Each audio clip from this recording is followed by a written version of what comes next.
Pascal Vrébos, Bel RTL Soir. Jusqu'à 19h sur Bel RTL. Joël Rubinfeld, bonsoir. Bonsoir. Jacob Mailly, bonsoir. Bonsoir. Première question à vous deux. À votre avis, après ce 7 janvier, est-ce que le Nous sommes tous Charlie va durer longtemps après ces 4 millions de Français qu'on a vus dans les rues? Joël Rubinfeld.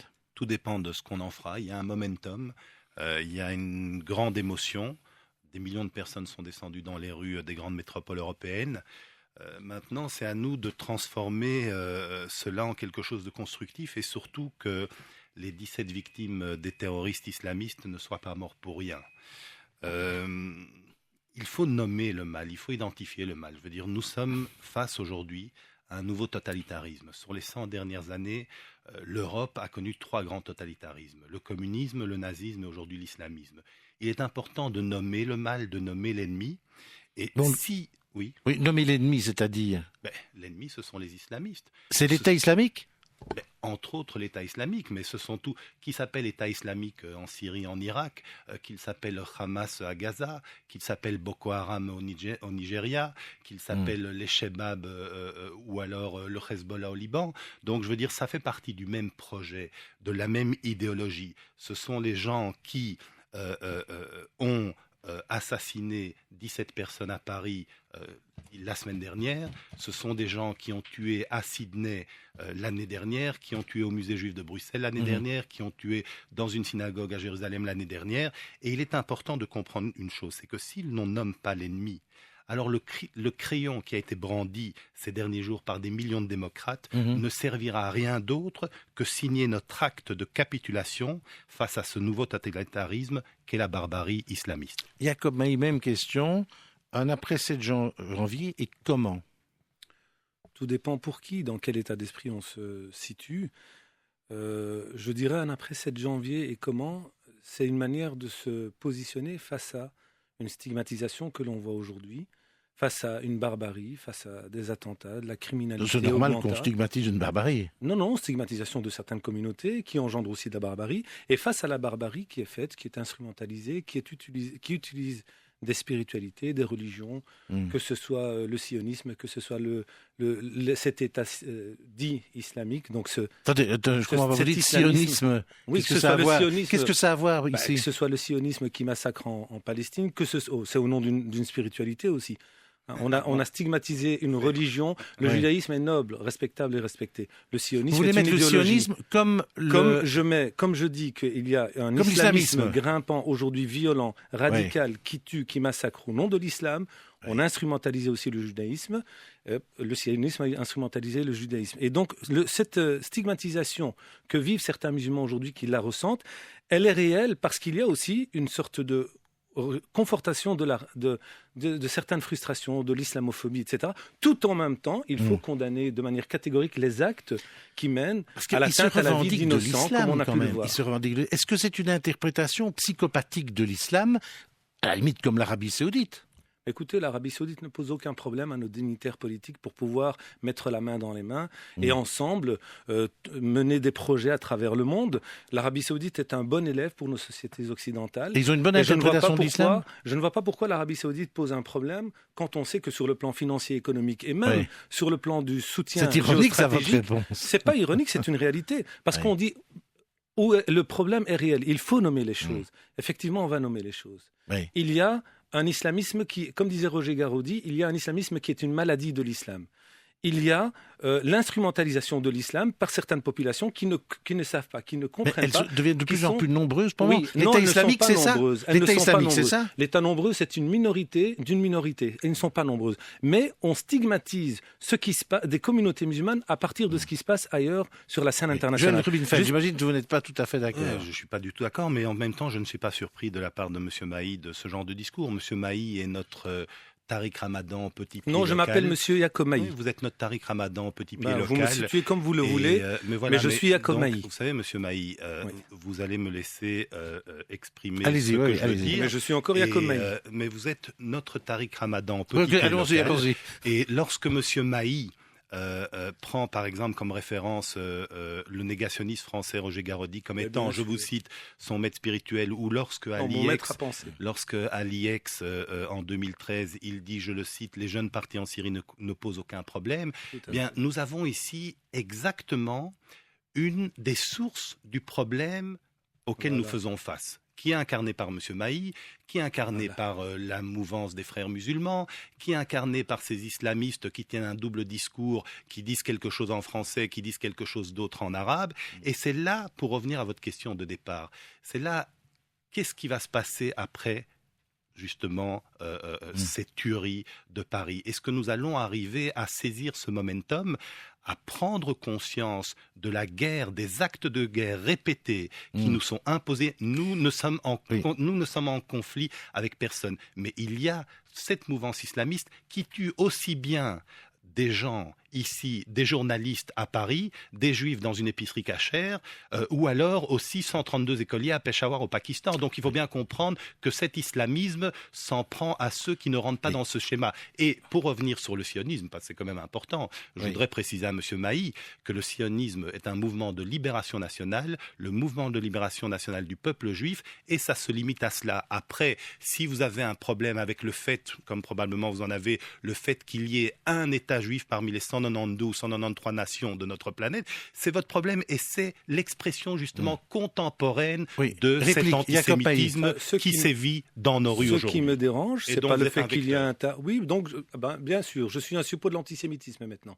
C'est ce que vous laissez entendre. Vous êtes un vecteur de l'antisémitisme contemporain. Absolument, monsieur Mahi. Mais c'est bien, monsieur. Mais c'est bien ce que vous dites. Absolument. En tout cas, tout le monde peut l'entendre. Mais absolument. Donc, oui, effectivement, le sionisme me pose un problème parce qu'il s'est substitué au Dieu d'Israël. Il a substitué au Dieu d'Israël l'État d'Israël. Le sionisme me pose un problème parce que je m'interroge sur le caractère juif de l'État d'Israël. Tout simplement. Par contre, ce que monsieur ne dit pas... le caractère musulman des 52 ou 53 nations musulmanes, ou interrogez-vous sur le caractère... Si on me pose la question, laissez-moi y répondre. Catholique de notre pays. Mais monsieur, oui, je me pose la question sur le caractère juif de l'État d'Israël qui prétend être une démocratie, comme beaucoup de pays du monde, beaucoup de pays du monde musulman. Ceci étant, ce qui s'est passé, effectivement, c'est une atrocité, c'est une barbarie qu'il faut catégoriquement, bien sûr, condamner ces actes, qu'il faut aussi revenir en arrière pour essayer de comprendre quels sont les ingrédients qui mènent à ce genre d'état d'esprit, à ce genre d'action que l'on voit par-ci par-là. Il y a pas mal d'imams dans les mosquées qui ont prêché cela, on le sait, venant d'Arabie Saoudite. Il y a eu des enquêtes là-dessus. On sait que parfois, cette haine de l'Occident est prêchée dans les mosquées. Alors à ce moment-là, l'arsenal juridique de notre État doit se bouger et il faut les traîner devant les cours et les tribunaux. Parce que dire que dans les mosquées, on n'entend pas de discours incitant à la haine. Nous avons des rencontres entre juifs, entre chrétiens, entre musulmans, agnostiques, athées, bouddhistes, au sein de certaines mosquées, au sein de certains lieux de culte. J'y ai participé avec des juifs, avec des chrétiens, des musulmans et bien d'autres. Oui. Et ça visiblement pas avec M. Rubinfeld. Non, bien sûr, pas avec certaines mouvances de ceux qui se réclament de la communauté juive. Alors, mais sur le plan de l'échange religieux, oui. Ceci étant, dans les mosquées, il y a des discours qu'on ne veut pas toujours entendre non plus. On choisit ses interlocuteurs. Les instances publiques choisissent leurs interlocuteurs et on met en évidence des discours radicaux qui appellent à la haine, qui existent effectivement. Alors, on a entendu des responsables musulmans ces derniers jours après ces atrocités, dont notamment le président de l'exécutif des musulmans, sur Beletel, qui a dit les jeunes ou les moins jeunes, il faut qu'ils s'assimilent ou qu'ils partent. Zemmour ne dit rien d'autre, c'est du Zemmour pur sucre. Et le maire musulman de Rotterdam a dit la même chose, je cite, « Ceux qui ne partagent pas les valeurs de l'Occident, qu'ils dégagent ». Et en plus, vous l'avez entendu d'ailleurs, le président de l'exécutif des musulmans a dit qu'on pouvait caricaturer Mahomet, et d'ailleurs qu'on l'avait blasphémé du temps de son vivant. Alors moi, j'aimerais simplement poser la question, on peut caricaturer Mahomet sans problème, le blasphème est permis ou pas ? Écoutez, en février 2006, j'avais publié une carte blanche. Oui, mais mais je reprends suite aux caricatures. Et j'étais très clair sur la question. La caricature, c'est une manière c'est une dérision. Et ça fait partie de l'état d'esprit de notre philosophie de société. Et donc on peut caricaturer. Et pour moi, il n'y a aucun problème à caricaturer qui que ce soit. Mais il y a une manière de dire les choses, quand on tourne en dérision les choses, il y a aussi une manière de prendre en considération les sensibilités des communautés, des communautés à qui on s'adresse. Donc vous dites attention, liberté d'expression. Non, j'ai pas dit attention, liberté d'expression. J'ai dit quelqu'un qui fait pas un bon usage de la liberté d'expression, ça devient quelqu'un qui brusque des sensibilités. Charlie Hebdo, est-ce qu'il faisait convenablement les choses? Charlie Hebdo, pour moi, il tournait en dérision des vérités politiques, idéologiques, religieuses, sociétales, etc. Jusque-là, c'est bien. Mais ce qui m'intrigue, c'est cette liberté à géométrie variable. Lorsque Siné a été renvoyé de Charlie Hebdo parce qu'il a caricaturé la communauté juive ou des éléments qui concernent la communauté juive, c'est un problème pour certains. On l'a rappelé à l'ordre. Mais ici, on dit non, c'est la liberté d'expression. Moi, je veux bien. D'ailleurs, moi, je n'étais pas de ceux qui soutenaient la censure face à Éric Zemmour. J'étais pour qu'il puisse venir s'exprimer et qu'il ait un débat d'idées. Au même titre que par rapport à d'autres, et on a censuré certaines personnes, que ce soit des humoristes ou des intellectuels, etc. Parce que géométrie variable. Réplique et puis une pause. C'est nouveau. Je suis sidéré par ce double discours avec le oui, mais. C'est toujours le problème du mais. Oui. Il n'y a pas de limite à la caricature et j'ai l'impression J'ai jamais dit qu'il y avait une limite à la caricature. J'ai l'impression que, Monsieur Mailly, je pense que vous êtes professeur, votre impression. Mais je dois vous donner une autre leçon aujourd'hui. Vous pouvez vous la garder. Je dois vous donner une autre leçon.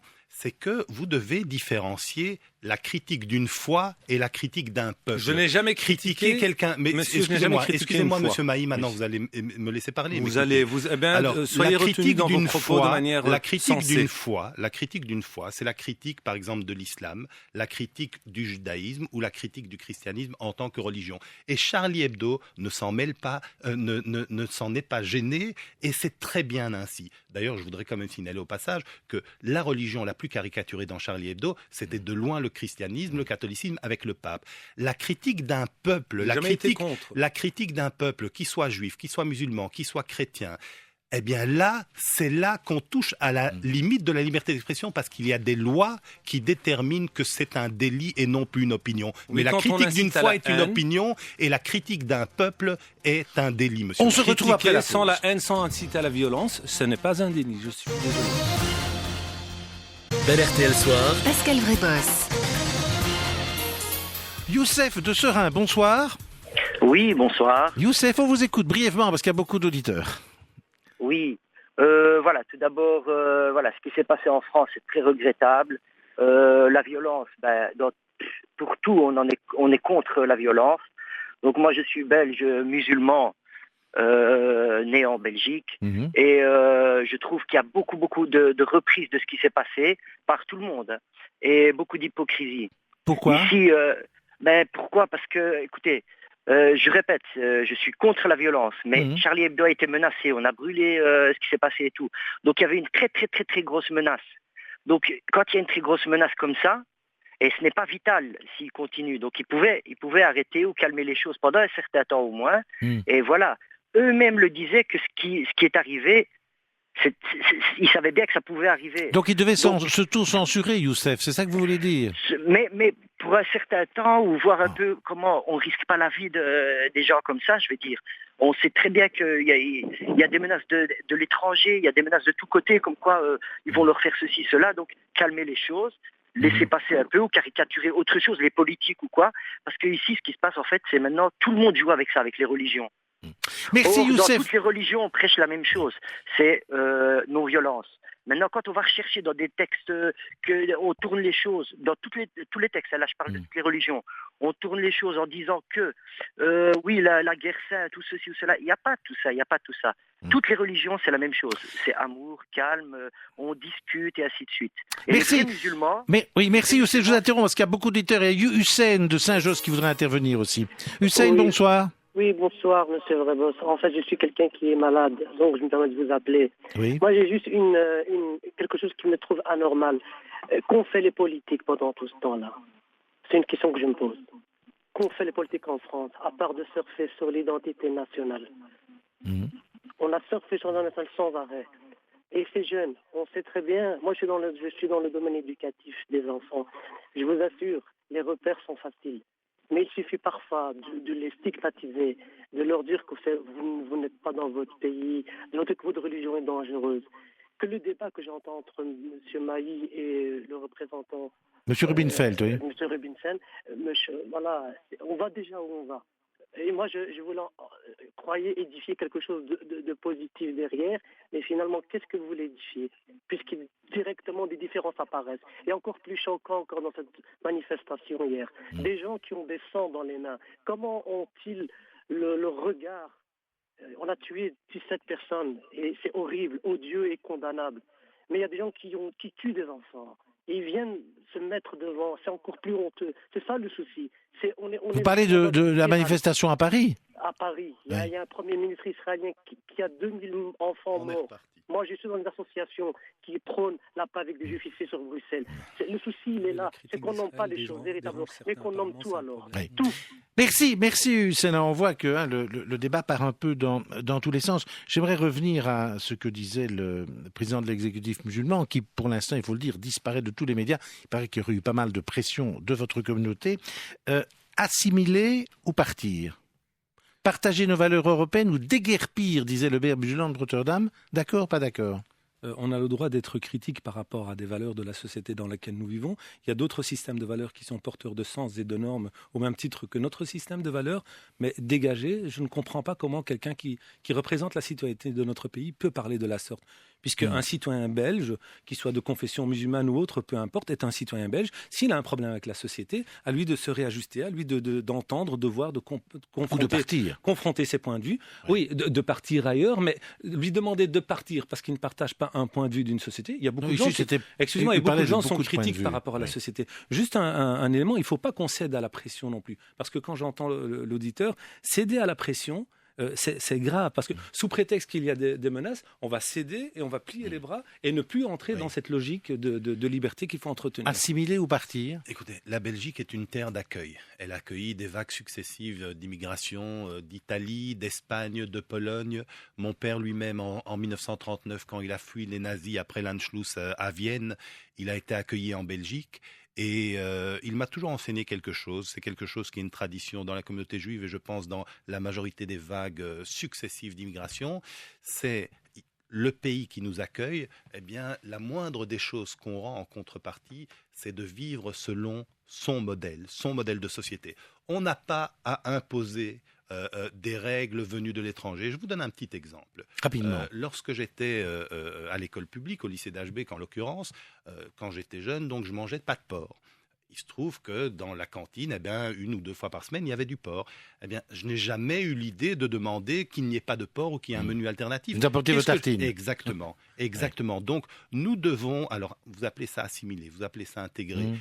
Quel que soit le nom qu'on pose là-dessus, nous devons adopter le modèle de société du pays qui a eu le mérite de nous accueillir et pas imposer un modèle venu de l'extérieur. Moi, je n'ai pas été accueilli dans cette société. Je suis né en Belgique, c'est mon pays. Mais moi aussi, je suis né en Belgique, mais mon père n'a pas faire profil bas. Je demande de pouvoir contribuer. Une conclusion pour tous ces événements qu'on a vécus depuis quelques jours. Mais écoutez, j'appelle à la sérénité. J'ai une pensée pour tous ceux qui sont morts, parce qu'ils défendaient des principes de liberté qu'il faut sauvegarder.